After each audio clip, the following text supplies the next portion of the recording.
많은 사람들이 사람들에게 인정받기를 원합니다. 그래서 많은 것을 보여주려고 하지요. 특별히 우리 한국 사람들도 보면 사람들에게 보이는 것에 대해서 되게 많이 관심을 갖고 있습니다. 음, 왜 그럴까 한번 좀 생각해 볼 필요가 있어요. 그러면서 우리 한국 사람들의 어떤 여러 가지 문제들이 어떤 우리의 여러 가지 문제들이라고 함께 공유되어지고 고민한 일들이 요즘 참 많은데요.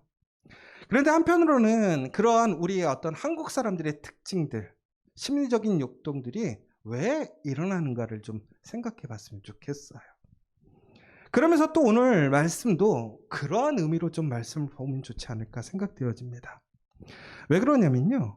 오늘 보시면 6장 1절에 보면 사람에게 보이려고 그들 앞에서 너희 의를 행하지 않도록 주의하라. 그리고 구제할 때 외식하는 자가 사람에게서 영광을 받으려고 회당과 거리 사는 것 같이 너희 앞에 나팔을 불지 말라. 결국 오늘 유대인들 중에서도 특별히 하나님의 말씀을 온전히 지켰던 리더급이죠. 그 사람들의 행위에 대해서 예수님께서 비판하시는 내용입니다. 그런데 그들이 결국은 여러 가지의 선한 일, 하나님의 말씀을 행하고 지켜서 행하고 있는데요. 그런데 그들의 목적이 무엇이냐면 사람들에게 보이려고 한다라는 거예요. 그 사람들이 뭐가 부러워서 사람들한테 보이려고 할까요? 그들은 돈도 있고요. 세상적으로 보면 권위도 있고 또 편안한 삶을 살고 있습니다. 굳이 사람들한테 인정받지 않아도 잘 살아요. 그런데 굳이 왜 사람들에게 인정받으려고 할 것인가? 그 시대를 보면 이 이스라엘은 로마라는 가장 강력한 나라의 지배를 받고 있습니다. 피지배층인 것이죠. 그곳에 있던 리더들이 왜 많은 사람들, 특별히 자기의 동족들에게 이런 인정받으려고 하는 이유가 무엇이었을까? 그런데 이것이 단순히 비단 유대인들의 문제만은 아니었던 것 같아요. 오늘 살아가는 우리 한국 사람들에게도 이러한 동일한 문제가 동일하게 이루어지고 있다는 것이죠. 어떤 심리학자들이나 혹은 사회학을 연구하시는 분들은 유대인들과 한국 사람들이 참 비슷한 맥락이 있다고 얘기를 해요. 어떤 역사적인 전통이라든가 혹은 심리적인 역동성이라든가 혹은 환경들이 좀 많이 비슷하다라고 얘기를 하고 있습니다. 그래서 한국 사람과 유대인들을 많이 비교하기도 하고요. 또 유대인보다 독특한 게 한국 사람이다 뭐 이런 얘기도 하기도 하고, 그러나 유대인들은 오히려 단합되고 하나의 목적을 위해 잘 나가고 오히려 한국 사람들은 개별성이 되게 강하더라 뭐 이런 얘기들도 많이 하고 있습니다. 그러면서 우리도 한번 생각해 보는 거예요. 오늘 나와 있는 성경의 말씀이 단순히 유대인들의 이야기가 아니라 오늘 우리의 얘기가 될 수 있다는 사실이에요. 그리고 또한 예수님께서는 우리에게 오늘 말씀하고 계시다는 사실인 것이죠. 그런데 그 사실이 뭐냐면 우리 또한 너 세상 사람들에게 보이려고 하지 말라라는 거예요. 그러면 우리가 여기서 제일 먼저 해야 될 게 뭐냐면 우리는 그러면 왜 세상 사람들에게 보이려고 하는가에 대한 문제인 것이지요. 얼마 전에 그 TV 프로그램에서 허태균이라는 심리학자가 나오셔서 우리 한국인의 특성에 대해서 심리적인 역동에 대해서 이야기를 한 것이 있었어요. 그런데 그것이 가장 크게 얘기하자면 두 가지를 얘기하고 있더라고요. 한국인의 특징 두 가지. 관계성과 주체성에 대해서 얘기를 하고 있었어요. 그 관계성에 대한 부분이 첫 번째는 뭐였냐면 한국 사람들이 왜 관계적인 곳을 되게 중요시 여기는가. 동양적인 사고는요, 기본적으로 동양 사람들은 전체를 중시 여깁니다. 그러나 서양 사람들은 아주 개별적인 특징을 되게 중요시 여기지요. 그러면서 동양 사람들은 집단을 우선시하게 되고요. 그리고 그 집단 안에서 평등한 관계보다는 아주 어떤 위계적인 관계를 되게 선호하는 편입니다. 이제 그것은 무엇이 좋다 나쁘다를 떠나서 이것이 바로 우리 안에 살아왔던 그 문화의 그 심리적인 역동이라는 얘기를 하는 겁니다. 그런데 이것을 단순히 우리가 좋게 볼 거냐 나쁘게 볼 거냐. 그런데 요즘에는 가장 중요한 게 이러한 것들이 부정적인 모습들을 많이 나타내고 있기 때문에 우리는 그것들을 나쁘다라고 얘기하는 부분들이 있어요. 왜 그러냐면 우리가 지금 관계성을 중시하다 보니까 그 관계성 안에서 우리는 어떤 집단을 만들고 공동체를 만드는 데 있어서 매우 중요시 여기는 거예요. 왜 그럴까를 생각해 보면 간단해요. 한국 사람들이 너무 없이 살아서 그래요. 개인적으로 내세울 게 없는 거야. 그러다 보니까 뭘 하는 거예요? 자꾸 뭉치는 거예요. 뭉쳐서 뭔가를 조직하는 거죠. 여러분, 우리가 신앙생활 할 때도 마찬가지예요. 여러분, 우리가 신앙생활 할 때, 여러분, 어느 교회 다니세요? 라고 얘기하면, 여러분들, 어느 교회를 다녀요? 라고 얘기했을 때에, 그 어느 교회라는 것이 여러분들에게 어떤 느낌을 주십니까? 아마도 여러분이 생각하는 여러분들의 그러한 뭔가 존재감과 자부심을 대표할 수 있는 그런 것이 느껴지지 않아요? 그래서 되게 웃긴 게, 큰 교회를 다니시는 분들은요, 아주 자랑스럽게 나는 물어보지도 않았는데 먼저 얘기할 때가 많아. 나는 어느 교회 다닌다. 나 어느 교회, 어느 집사다. 나 어느 교회 장로다. 이런 얘기를 참 많이 해요. 그래서 작은 교회 다니시는 분들은 그냥 동네 작은 교회 다녀요. 이렇게 얘기할 때가 참 많아. 그쵸? 교회 다니세요? 그러면 대부분 물어보면 이래요. 나는 어느 사랑의 교회, 뭐 온누리교회, 나는 무슨 백준영 교회 다닙니다. 근데 여러분들은 어느 교회 다니세요? 그럼 뭐라고 그러세요? 작은 교회 다니세요? 커피와 교회 다닌다고 얘기하세요? 커피와 교회 다닌다고 자신 있게 얘기하세요? 저는 아주 자신 있게 얘기하는데, 저도 옛날에는 근데 커피와 교회 얘기할 때는 좀 쑥스럽죠. 교회가 커피가 이게 되나? 이런 생각으로. 그런데 여러분, 왜 그러냐면 우리는 이 공동체라는 것, 이 집단이라는 걸 통해서 자신의 정체성과 자신의 그런 고유성을 우리는 인정받고 나타내는 대용으로 쓰는 것이죠. 그래서 관계성을 되게 중요시 여긴단 말이에요. 그러다 보니까 이 관계성 안에서 내가 무시당하거나 내가 뭔가 소외됐다고 느끼면 사람들은 되게 마음의 상처를 입고 화를 낸다라는 거예요. 그리고 그것을 통해서 나의 어떠한 존재감이라든가 혹은 나의 역할이 정말 이렇게 없게 느껴졌을 때는 사람들이 거기에 대해서 스스로가 그것을 찾으려고, 그러니까 흔한 얘기로 그것을 방어하려고 이제 얘기를 하는 것이 있는데, 바로 그게 갑질이라고 얘기를 하더라고요. 그래서 갑질 중에서 제일 중요한 게 뭐냐면, 이제 우리 영화에서도 예전에 나왔는데 최민수 씨가 얘기했던 내가 누군지 알아? 여러분 이거 아시죠? 여러분 조금 기분 나쁘거나 막 이럴 때 보면 너 내가 누군지 알아? 이런 얘기 제일 먼저 나오잖아요. 근데 이제 그게 안 통하면 그 다음에 우리 뭐라고 얘기하죠?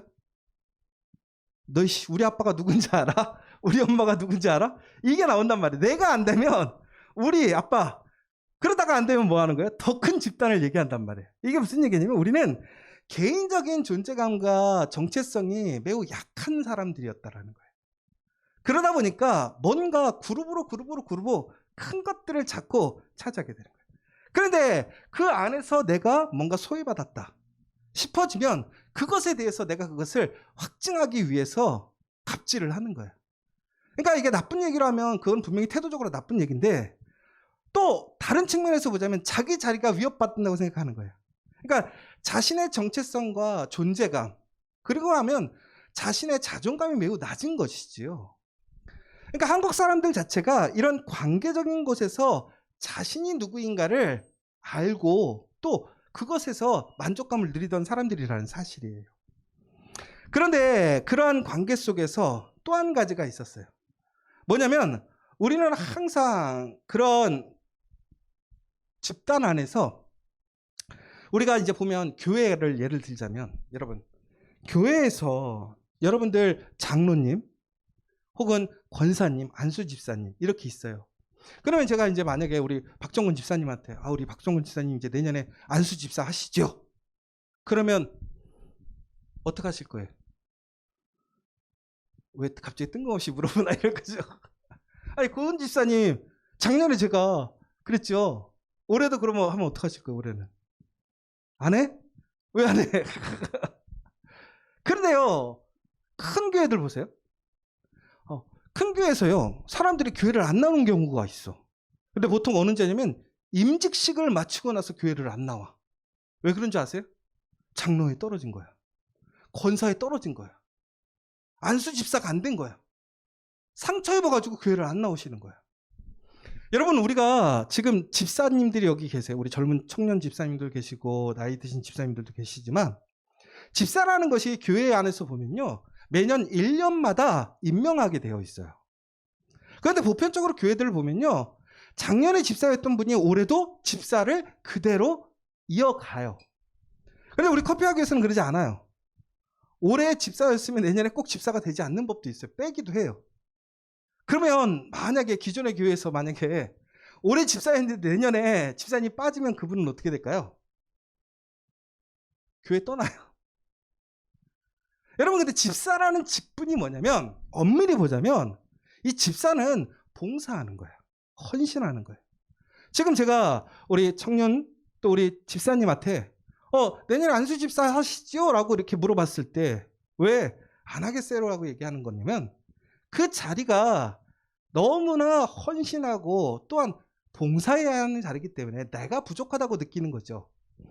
그런데 기본적으로 우리가 교회 안에서 대부분 사람들은 그렇게 느끼기보다는 그 자리를 통해서 뭘 느끼느냐면, 나라는 사람이 존재감을 느끼는 거야. 그러니까 이게 직분으로서 내가 헌신하고 봉사하는 일이 중요한 것이 아니라 그 일을 통해서 내가 뭐 하는 거야? 인정받았다고 생각하는 거지. 그러니까 교회에서 결국은 우리가 봉사하는 것들이, 예배드리는 것들이 전국에는 하나님께 예배드리기 위해서 열심히 드리는 것이 아니라 뭐예요? 내가 거기서 인정받으려고. 그러니까 결국에는 교회라는 것이 하나님께 예배하고 하나님과 인격적으로 만나고 하나님의 사랑에 참여하고 하나님의 말씀을 따라가는 것이 아니라 전국에는 우리의 심리적인 역동의 부족함을 채우려고 그 커뮤니티가 되어버리는 거예요. 그런데 이것이 한국교회에 참 강했던 것 같아요. 그래서 한국교회가 순간 너무나 크게 부흥했던 원동력이 되기도 했고 힘이 되기도 했어요. 왜? 그만큼 헌신하고 또 순종해 주셨기 때문에. 그러나 중요한 것은 바로 그러한 가정 속에서 사람들은 무엇을 느껴내냐면 기쁨을 느끼는 거예요. 희열을 느끼는 거예요. 나의 존재감을 느끼는 거예요. 그런데 예전에 그래서 보면 교회가 힘들어지고 어려울 때 보면 막 교회 집문서도 갖고 땅 문서도 교회를 지키려고 했단 말이에요. 그런데 지금은 어때요? 교회가 어려워지고 막 그런데 집문서 들고 오는 사람 없단 말이지. 이건 무슨 얘기냐면 교회가 무너졌을 때 내 신앙이 무너지지 않는다라는 사실을 이제 사람들은 성숙해짐으로 알게 되었다라는 거예요. 그렇다고 해서 우리가 교회에 이렇게 헌신하지 말라 이런 얘기는 절대 아니에요. 그런데 중요한 것은 지금까지도 우리나라 사람들은 대부분이 어떤 공동체와 집단을 통해서만이 내가 나라는 사람을 인정받고 세워진다라고 생긴 거죠. 그러니까 사람들이 인정해 주지 않고 사람들한테 세워지지 않으면 나라는 사람의 그 존재감, 존재적인 가치를 모르는 거예요. 그러니까 우리는 자꾸 사람들에게 보여주려고 하는 거예요. 보이는 것에 힘쓰고. 그래도 오늘 예수님은 뭐라면 그게 아니라는 거예요. 왜? 우리가 가치 있는 것은 사람들에게 인정받고 사람들의 관계 속에서 세워짐을 통해서 내가 좋은 사람이 되는 것이 아니라는 것이죠. 이미 우리는 하나님을 통해서 그런 특별한 사람으로, 존귀한 사람으로 세워졌다는 사실이에요.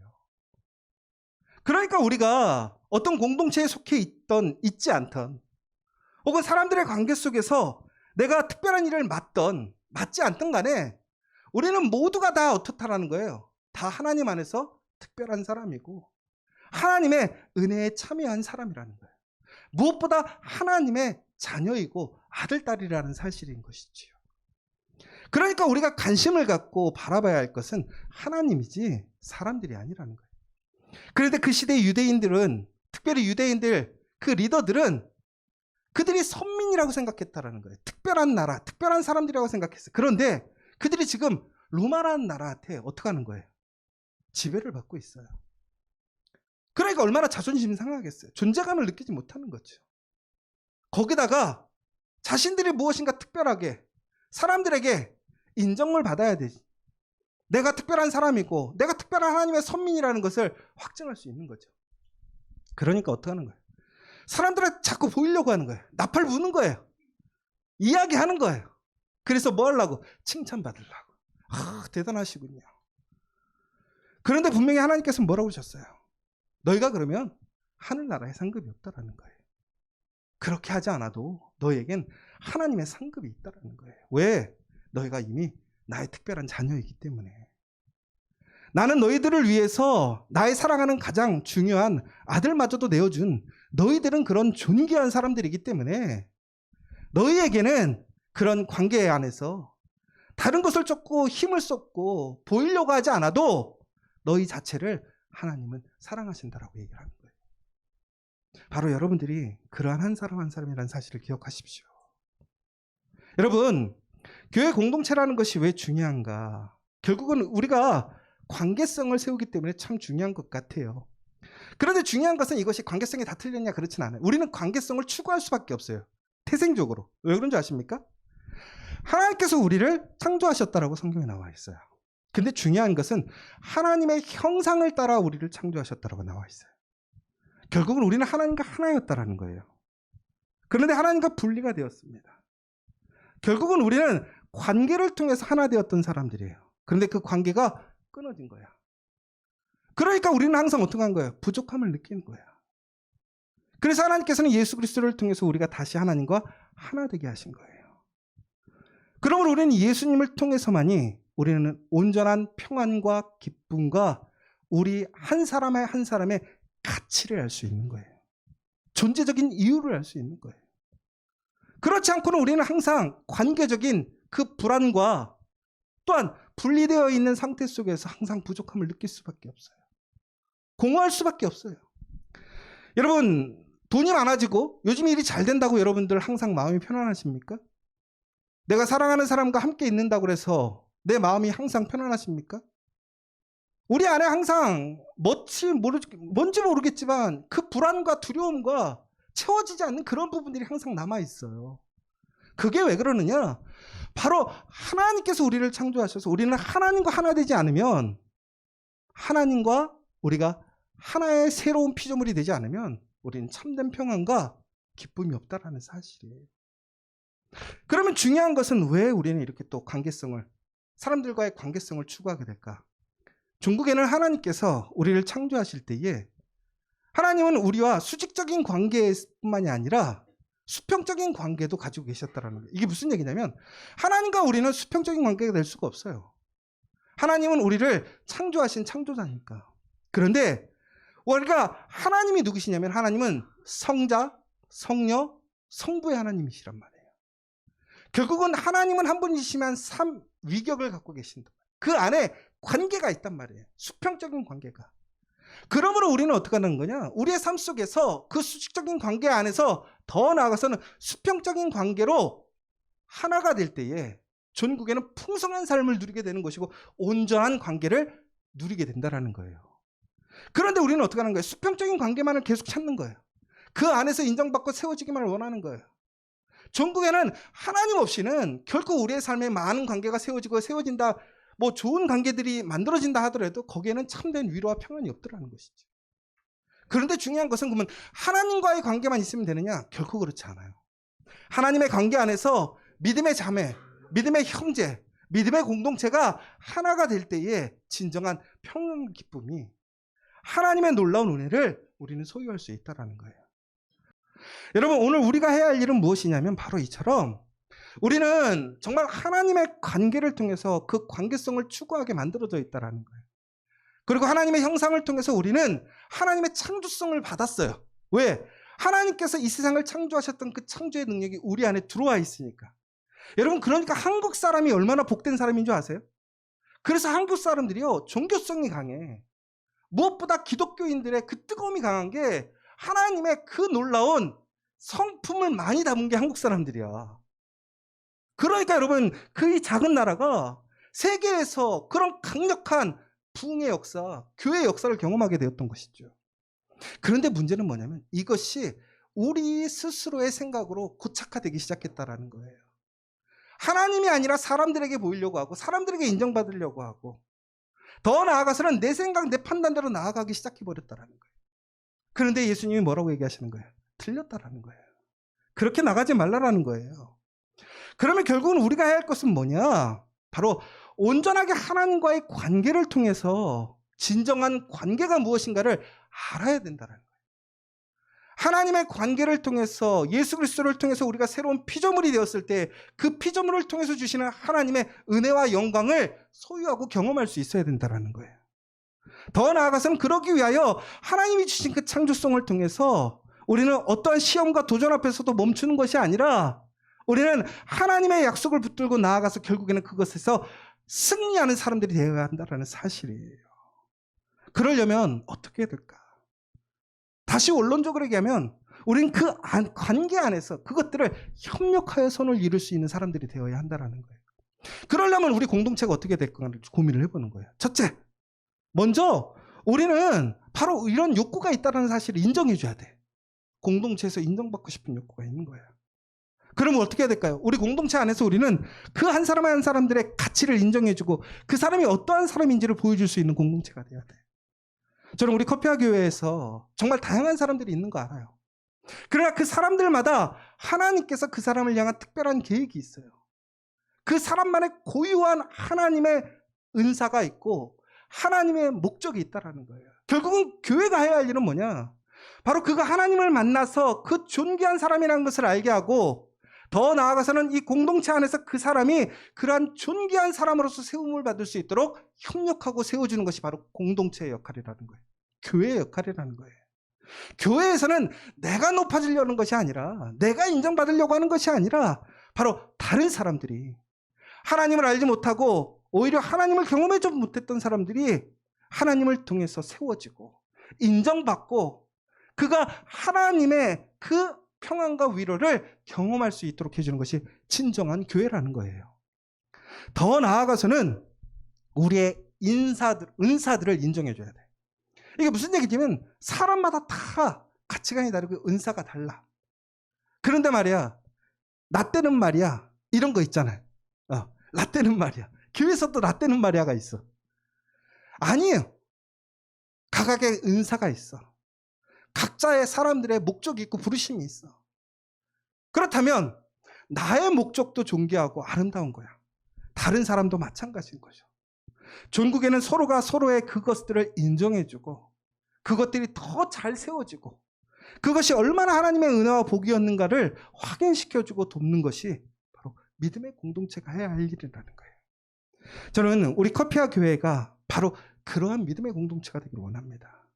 그래서 정말 하나님이 기뻐하시고 하나님의 말씀 안에서 열심을 다하지만 사람들에게 보이려고 하는 것이 아니라 하나님의 말씀에 순종하기 때문에 내가 집사든 권사든 장로든 혹은 내가 그 선한 일을 하든 간에 그 모든 것들이 사람들에게 인정받고 내가 어떤 존재적인 가치를 인정받으려고 하는 것이 아니라 이미 나는 하나님 안에서 새로운 피조물이요 가장 가치 있는 사람인 것을 알므로 나는 하나님의 그 사랑과 은혜에 참여하기를 원하며 헌신하고 사랑으로 나아가고자 하는 그 성숙한 사람, 믿음이 사람이 돼야 된다는 거예요.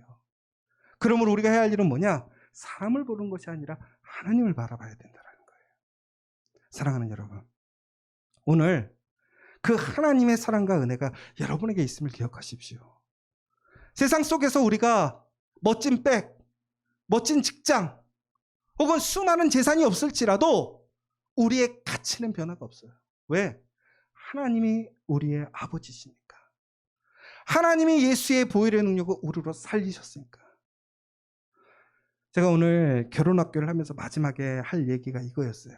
뭐냐면 여러분 레오나르도 다빈치가 이제 조각을 할 때 사람들이 물어봤어요. 어떻게 그렇게 조각을 잘하십니까? 어떻게 그런 조각들을 상상하십니까? 그랬더니 이미 그 안에 그 조각들이 있더라는 거예요. 그래서 그는 뭐 하는 거냐면 그 나머지 부분만을 띄어냈을 뿐이라고 얘기를 해요. 여러분, 여러분들에게 하나님이 그러한 놀라운 계획이 있으심을 믿으시기 바랍니다. 하나님께서 여러분들에게 가장 최고의 작품이 되게 하시는 그 놀라운 계획이 있다라는 사실이에요. 우리 공동체에 그것이 있다라는 사실이에요. 중국에는 우리 관계를 통해서 우리가 하나님의 새로운 피조물로서 그 하나님의 아름다운 형상이 되게 하는 그 과정을 서로가 어떻게 기대하고 돕고 그래서 존귀한 그 아름다운 새로운 피조물이 되게 하는 것이 우리의 사명이고 본분이라는 사실이에요. 그러므로 사람을 향해 바라보지 마시고 하나님을 향해 바라보십시오. 하나님의 말씀대로 더욱더 사랑하고 섬기는 우리가 되길 소망합니다. 그러면 중국에는 하나님을 통해서 여기에는 우리 한 사람 한 사람들이 다시 하나님의 존귀한 사람인 것을 우리는 알게 될 것이고 또한 우리 교회를 통해서 우리 공동체를 통해서 그 모든 사람들이 그 가치를 그 역사를 경험하게 될 줄 믿습니다. 바로 오늘 이 시간 여러분들 그 사실을 믿으시고 이제는 사람이 아니라 하나님을 바라보고 하나님의 말씀으로 나아가는 저와 여러분 되시기를 간절히 소망합니다.